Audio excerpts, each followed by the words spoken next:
Good evening, everyone, and welcome back to another Supercoach Insider podcast. My name is Swizz, here to talk road to round one, but this time I'm reviewing your teams. Thank you to Steve, Shane, Michikos, and Danny, all four of you, for sending in some teams that you wanted me to have a look at. So I thought, well, let's do this on the podcast and just go through what everybody else is thinking. It's interesting to see a lot of teams uploaded. There's a lot of similarities to see that we are all on similar page and similar lines of thinking. So, and I think that's usually a good sign leading into round one that, you know, we've probably narrowed it down, as I said the other day, to that 50 or 60 players, and then we're just kind of waiting for reports to come out through training and scratch matches, and then as we hit the pre-season games, before we make those sort of alterations. Few people have a few different structures happening, but so far, yeah, there seems to be quite similar lineups.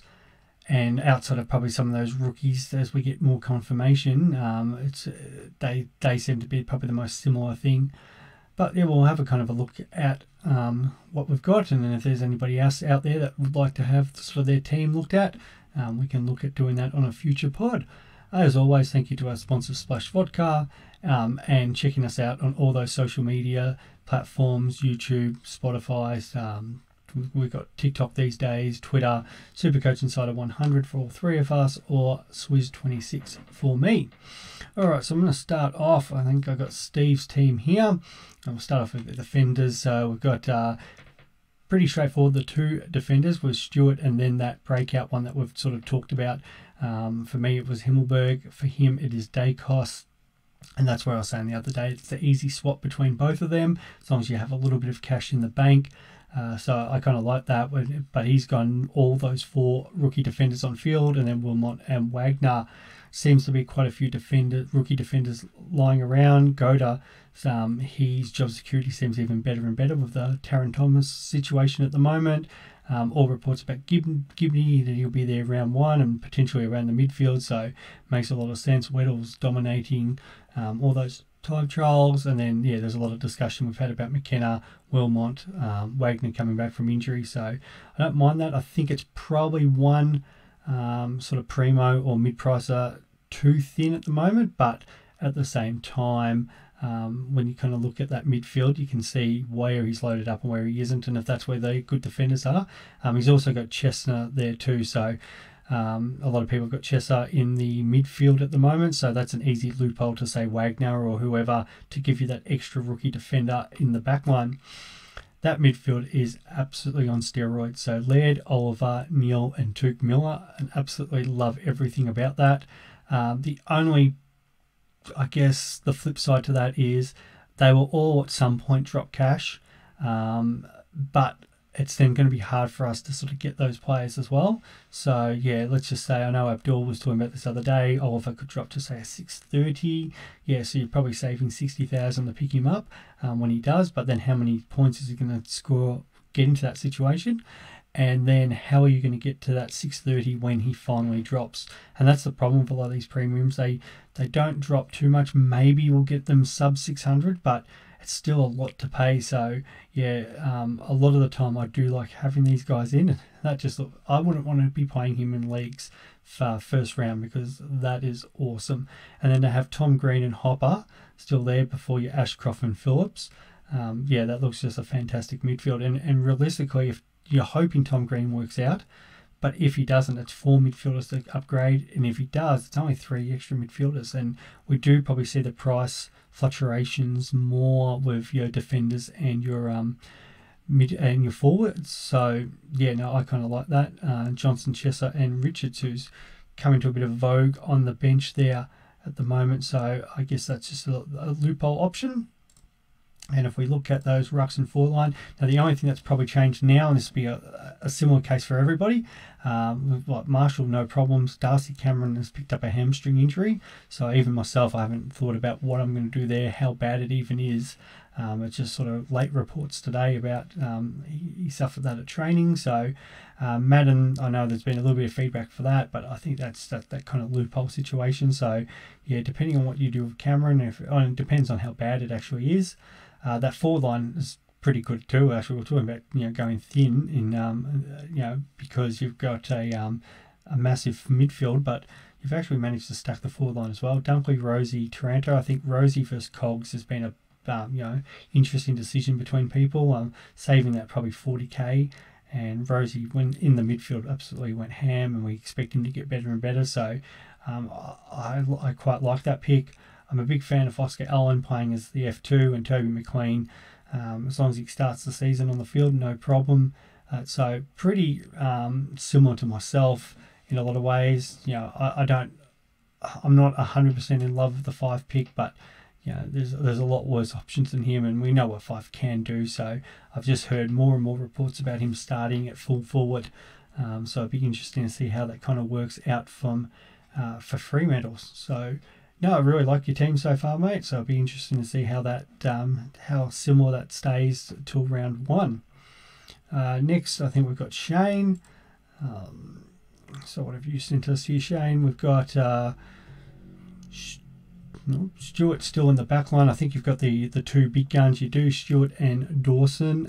Yo there with Bose. So the 2 premiums, the 2 mid prices, which seems to be one of the other strategies going in the defence, which I can't knock because it's similar to mine, except for the fact that I don't have the 2 primos. I have the 1 primo and then the 1 breakout. So yeah, no, I like that. So very similar with the Goda and Gibney. I don't see Chester in it anywhere, so that might be one to think of. But yeah, that looks pretty good. Midfield, yeah, again, the 4 deep plus Green and Hopper. So Oliver, Miller, McRae and Steele. I've had Steele in and out of my side. There's just that little worry. I kind of want to just see how he's going back on the track in actual games, but we know he's underpriced for what he can achieve. So yeah, not knocking that one in any way. Callahan, I'm really a big fan of Finn Callahan. Had him in and out of my sides. It's just I would prefer, if I'm spending 160k on Phillips, to have him on field, but mate, you've got him on the bench, and that just makes it look so much deeper and so much better. So yeah, no, I really like that. Again, English and Cameron, again, it'd be interesting to see how bad Cameron's injury is. Tim English absolutely smashed their scratch match the other day, but then again picked up another little injury. So typical Tim English. Yeah, it's a hard one because I know a lot of people want to start him. He's probably going to come out the first couple of rounds and just absolutely smash it if he's playing, but then he is the one that can get injured, he gets concussions and that, so it is a bit of a worry with him. Just the confidence, how many games he can actually get himself through and string together. And the forward line, Dunks and Taranto, going that little bit less premium in the forward line, but have Alan McLean, King and Bruce. Josh Bruce, all reports playing behind the ball. Needs to average around that 55-60 mark to make 150k for us, which, playing as that sort of third defender, intercept defender, he definitely can do. So I'm warming to him and trying to find out a way to get him into my side. And yeah, I don't mind King. I think there's a game or 2 in there where he could kick a couple of bags of 4, even coming back from injury. They're going to obviously go through him into contested marks as their number 1 forward option. So yeah, again, for somebody who we know only really needs to average close to 60, he's not really set the world on fire with averages in the past, but definitely with a better Gold Coast Suns team can get there. So yeah, now again, quite similar and a lot of setup there, and I quite like that. Moving on, next we've got Michikos, and we'll go that way first.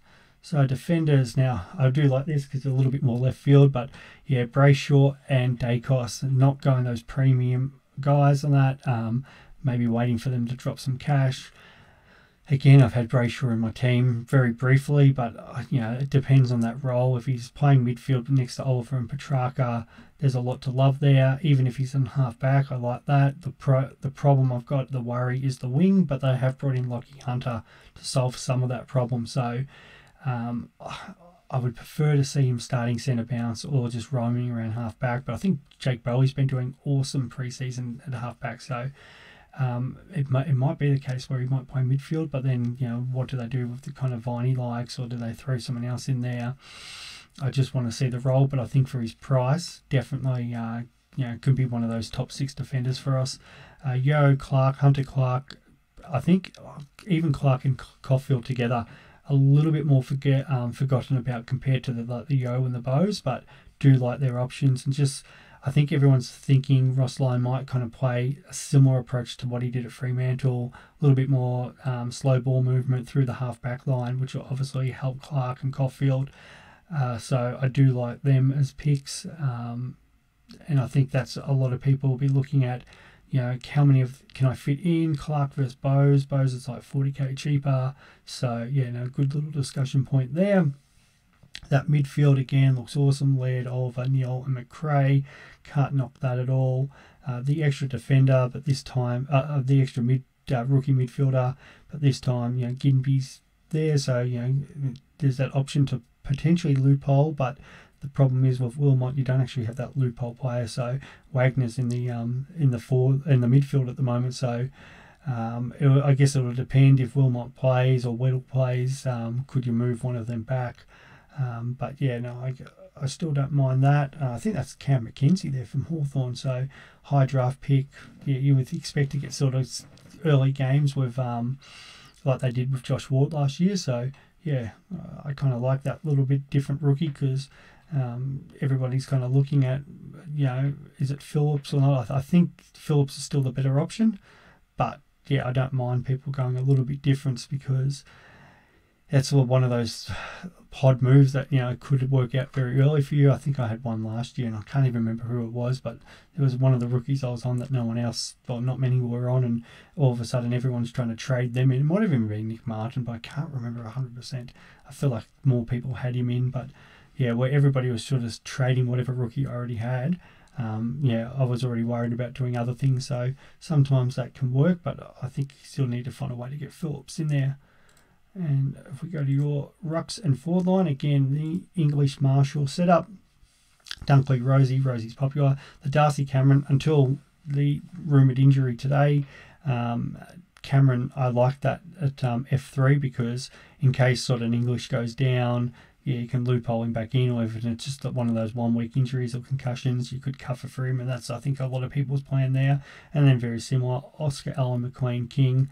Jai Menzies, I don't know about that for 154,000. I think that's where you could potentially get that money for Phillips, because if we go looking back in your midfield, you did have it's a Philip Hui from St Kilda at 166, and I think you do have a little bit of cash left, so you could get rid of Menzies, move him forward, and then you bring in Phillips for your midfield. So that's probably one way to do it. If a little bit of advice there, but outside of that, I think that looks really solid. And the last one is Danny. So who do you have here? If I can find it, let's go backline first. And we've got, again, Stewart and Dacos, very popular combination. Yo, Clark, and those defenders. I think Connor McKenna's the one that's sort of dividing opinions at the moment. I've said all along that he doesn't join Brisbane unless he's got some sort of guarantee that he's going to be in the mix to be playing. It's more the question for me, it's his role. Because of the amount of kind of defenders they have, could he end up on a wing or a half forward as well? Maybe, it's that sub factor where he can cover a lot of different positions. I just want to see exactly what the role is before I put him back in my side. Midfield, again, a little bit actually thinner on the top end premiums, but I do like the Tom Mitchell pick.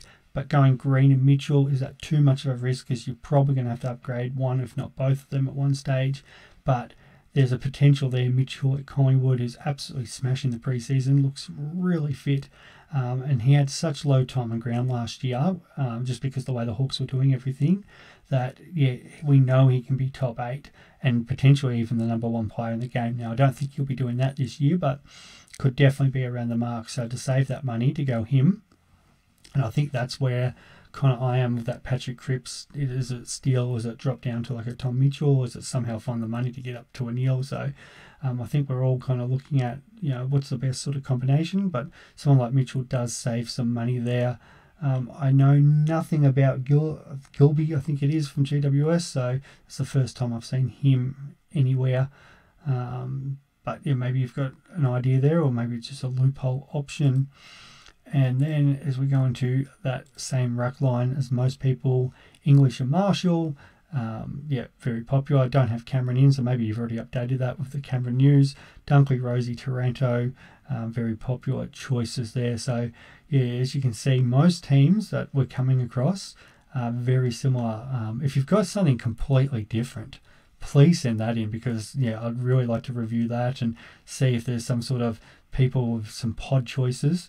My theory usually on pods is I try to stay more with the pack where possible, try to choose more of the popular picks, not necessarily pick a pod for the sake of podding, but that's something like later in the year, if I can sort of do that to get the advantage. And that's where last year Darcy Cameron, Himmelberg, those sort of players, when I think I dropped outside the top 10,000 and then made my way into the top 500, they're the people that kind of advance you very quickly.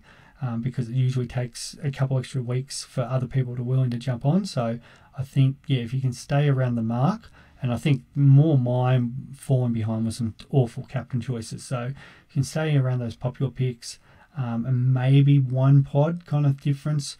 I think that puts you a bit more in good stead. But at the same time, you can look at Abdul last year, and he went complete pods, and yeah, ahead of the game for most of the year up until about 3 weeks to go. So yeah, there's definitely some different strategies there, and we do have those extra traits. So if you think you can get through without as many injuries, well, yeah, I'd like to see somebody go with that whole team with more that mid prices or upper mid prices. Your Mitchells, Greens, LDUs, Noah Anderson's all in that midfield, and really smash the start the season smashing with them and get those early points in. And then use those extra trades to kind of maybe trade up premiums to fallen premiums. So that's just another way to looking at it. But yeah, so that's 4 teams that we've got going on. We'll keep with our road to round 1 with Chris, Ben and myself, and then look out for our team by team reviews. We've done, I think, the first 5.